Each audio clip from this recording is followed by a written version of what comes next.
प्रभु के पवित्र नाम की स्तुति हो। एक बार फिर हम प्रभु के कदमों में आए हैं।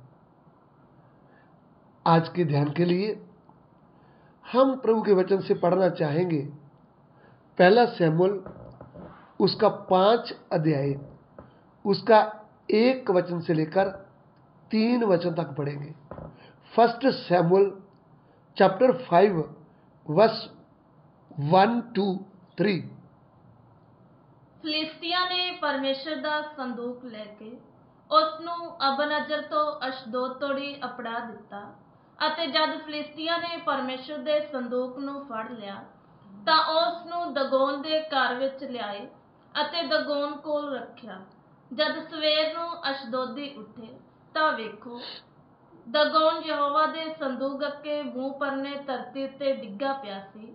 ਤਦ ਉਹਨਾਂ ਨੇ ਦਗੋਨ ਨੂੰ ਚੁੱਕ ਕੇ ਉਹਦੇ ਥਾਂ ਉੱਤੇ ਉਹਨੂੰ ਫੇਰ खिलारिया। फलिस्तियों ने परमेश्वर का संदूक अबेनेज़र से उठाकर अशदोद में पहुंचा दिया। फिर फलिस्तियों ने परमेश्वर के संदूक को उठाकर दगोन के मंदिर में पहुंचाकर दगोन के पास रख दिया। दूसरे दिन अशदोदियों ने तड़के उठकर क्या देखा कि दगोन यहोवा के संदूक के सामने ओदे मुंह पर भूमि पर गिर पड़ा है। तब उन्होंने दगोन को उठाकर उसी के स्थान पर फिर खड़ा किया। यहाँ पे हमने प्रभु का वचन देखा है। फिलिस्तियों ने अबीनेजेर से पवित्र संदूक को उठाकर अश्दोद में ले गए।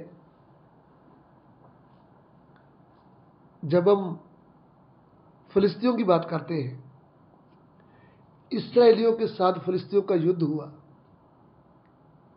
और युद्ध होते समय उस समय की स्थिति ऐसी थी कि जो परमेश्वर का घर कहलाता है शीलो में, वहां पे एली और एली के दोनों बेटे फिन और साफनी उस मंदिर में सेवा कर रहे थे, लेकिन उनका जीवन पवित्र नहीं था, परमेश्वर का भय नहीं मानते थे। तो परमेश्वर उनसे नाराज था।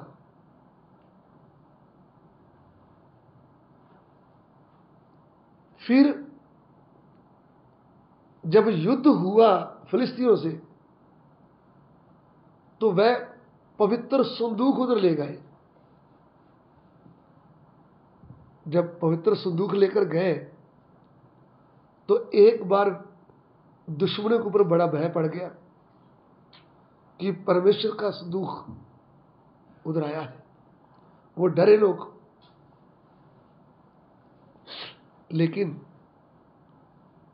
ऐसा माहौल हो गया कि इस्राएली लोगों का परमेश्वर ने साथ नहीं दिया। इस्राएली लोग फिलिस्तियों के आगे से भाग गए। तब हुआ क्या? जब हम पहला शमूएल 4 अध्याय उसका 17 वचन पढ़ेंगे तो फिर हमें पता चलता है कि हुआ उधर क्या है। उस समाचार देने वाले ने उत्तर दिया, इजरायली फलिस्तियों के सामने से भाग गए हैं।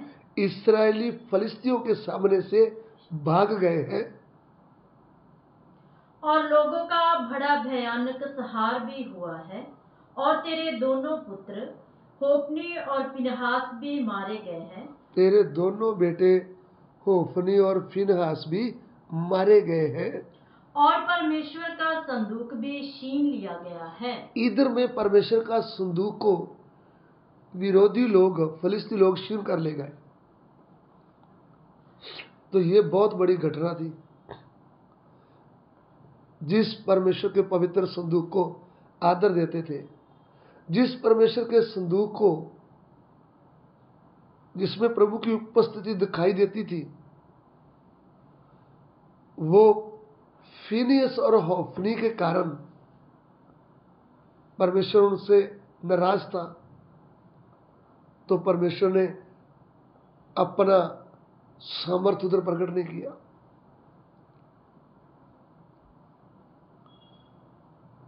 जब प्रभु हमसे नाराज होगा, जब प्रभु को हम दुख देंगे, तो प्रभु हमारे साथ खड़ा नहीं होगा। तो हुआ क्या? वो संदूक छीन कर ले गए। उन्होंने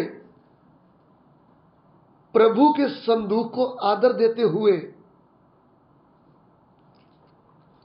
अपने देवता दगोन के मंदिर में ले गए। उन्होंने बोला, चलो हम अपने देवते की पूजा करते हैं, तो ये भी परमेश्वर का पवित्र संदूक को भी हम क्या कर देते हैं, अच्छी जगह में रखते हैं, हमारे दगोन के मंदिर में रख देते हैं। उन्होंने रख दिया। लेकिन जब सुबह भोर में उठकर वो मंदिर में आए अशदोदी लोग, तो देखा क्या, उनका देवता जो पत्थर लकड़ मिट्टी का जैसा भी था, वो नीचे गिरा है, उल्टा। किसके आगे? पवित्र पवित्र सेनाओं का यहोवा के पवित्र संदूक के आगे। संदूक में क्या था? परमेश्वर के मुंह से निकलने वाला पवित्र वचन। संदूक में क्या है? आदि में वचन था, वचन परमेश्वर के साथ था और वचन ही परमेश्वर था। पवित्र संदूक में कौन है? हमारा प्रभु यीशु, वचन के तौर पर। तो जब उन्होंने पवित्र प्रभु को अपने देवते दिगोन के समान आदर दिया, तो उनकी तो बुद्धि नहीं खुली थी, लेकिन दगोन को पता चल गया, ये मेरा सृष्टिकर्ता है, इसके सामने मैं खड़ा नहीं हो सकता, इसका मैं दर्जा ले नहीं सकता। इसलिए वो उल्टा उनके नीचे गिर गया। ये मनुष्यों को समझ नहीं आया। अगले पल के इन्होंने फिर क्या किया? उस देवता की मूर्ति को उठाकर फिर उधर रखा। अगले पल को फिर वो नीचे गिर गया, क्योंकि वो पवित्र प्रभु के सामने खड़ा नहीं हो सकता। मुझे सुनने वाले प्रिय भाइयों बहनों, हम हमारे पवित्र प्रभु की, हम हमारे जीवते प्रभु यीशु की तुलना किसी मिट्टी के पत्थर लकड़ सोने चांदी की मूर्ति के साथ नहीं कर सकते। हम हमारे प्रभु का पवित्र स्थान किसी देवी देवता को नहीं दे सकते, किसी गुरु पीर फकीर को, बाबा को नहीं दे सकते, क्योंकि वो सृष्टि है और हमारा प्रभु यीशु सृष्टि करता है। दुनिया में एक ही सृष्टि करता है। आदि में वचन था, वचन परमेश्वर के साथ था और वचन ही परमेश्वर था और उसी से ही सब कुछ उत्पन्न हुआ। यानी प्रभु यीशु के द्वारा आकाश बन गया, पृथ्वी बन गई, पूरी सृष्टि बनी। सब कुछ बनाने वाला, सृष्टि करता है हमारा परमेश्वर प्रभु यीशु मसीह। इसलिए प्रभु यीशु मसीह को हम दूसरे देवता, गुरु, पीरों, नबियों से क्यों ऊंचा दिखाते हैं? क्योंकि जितने भी इस पृथ्वी पे आए, उन्होंने मनुष्यों से जन्म लिया है, वो सृष्टि है।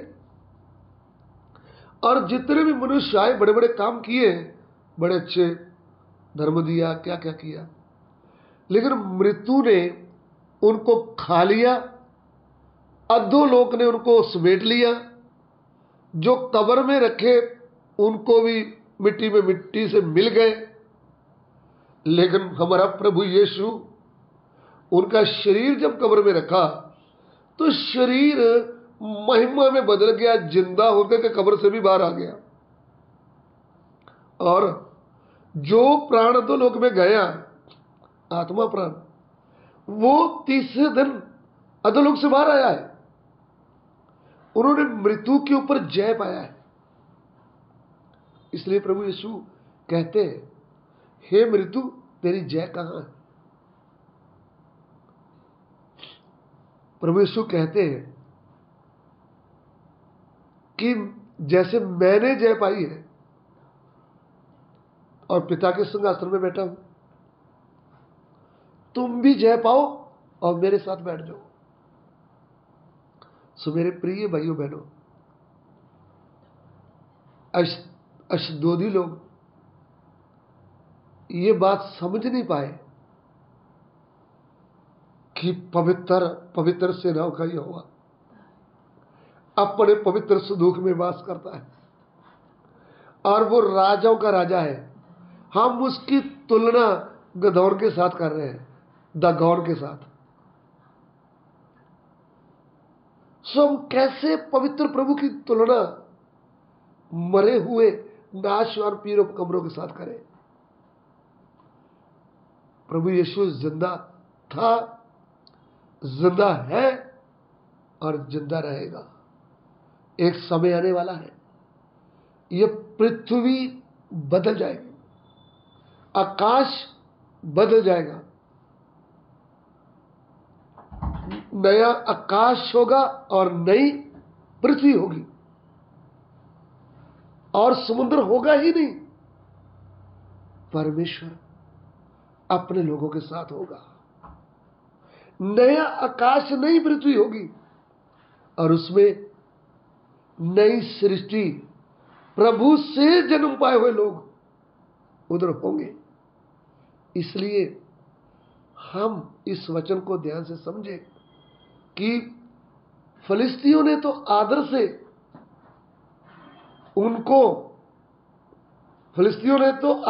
से उनको ले जा करके रख दिया अपने मंदिर में, दागोन के मंदिर में, लेकिन वो समझ नहीं पाए कि पवित्र प्रभु का स्थान क्या है। इसलिए हमें इस पृथ्वी में रहते समय हमको ये बात बड़े ध्यान से इस वचन के द्वारा सीखना चाहिए कि हमारा परमेश्वर देवताओं का भी परमेश्वर है। 136 भजन संहिता, उसका 2 वचन पढ़ेंगे। Psalm 136 verse 2। जो प्रभुओं का प्रभु है, उसका धन्यवाद करो, उसकी करुणा सदा की है। देवत्या दे परमेश्वर दा धन्यवाद करो, ओदी दया जो सदा दी है। इधर में लिखा है देवताओं के परमेश्वर का धन्यवाद करो, प्रभुओं के प्रभु का धन्यवाद करो, क्योंकि उसकी दया जो सदा की है। सो मुझे सुनने वाले प्रिय भाइयों बहनों, हमारा प्यारा प्रभु यीशु मसीह देवताओं का परमेश्वर है, गुरुओं का, नबियों का, संतों का, भक्तों का, सबका। उसको बोलते हैं मोस्ट हाई गॉड, परम प्रधान परमेश्वर। सो परम प्रधान परमेश्वर दुनिया में सबके ऊपर कंट्रोल करने वाला ही मनुष्य के रूप में आया है, जो हमारा उद्धारकर्ता बनकर आया है, जिसका नाम है प्रभु यीशु। प्रभु यीशु कौन है? अनादि पिता। प्रभु यीशु कौन है? शांति का राजकुमार। प्रभु यीशु कौन है? सर्वशक्तिमान परमेश्वर। प्रभु यीशु कौन है? सबके ऊपर कंट्रोल करने वाला। तो इसलिए इस वचन से हमें क्या सीख मिलती है कि फिलिस्तियों ने, अशदोदियों ने तो प्रभु के पवित्र सदूक को आदर दिया, अपने देवता के समान उनको दर्जा दे दिया, लेकिन पवित्र संदूक के सामने उनका देवता नीचे गिर गया। सो प्रभु इस वचन के द्वारा आपको आशीष दे, आप आगे बढ़े। प्रभु तेरा धन्यवाद, जहां कहीं भी आपका वचन जाए लोगों को आशीष मिले। पिता यीशु मसीह के नाम से विनती को ग्रहण करें, आमीन।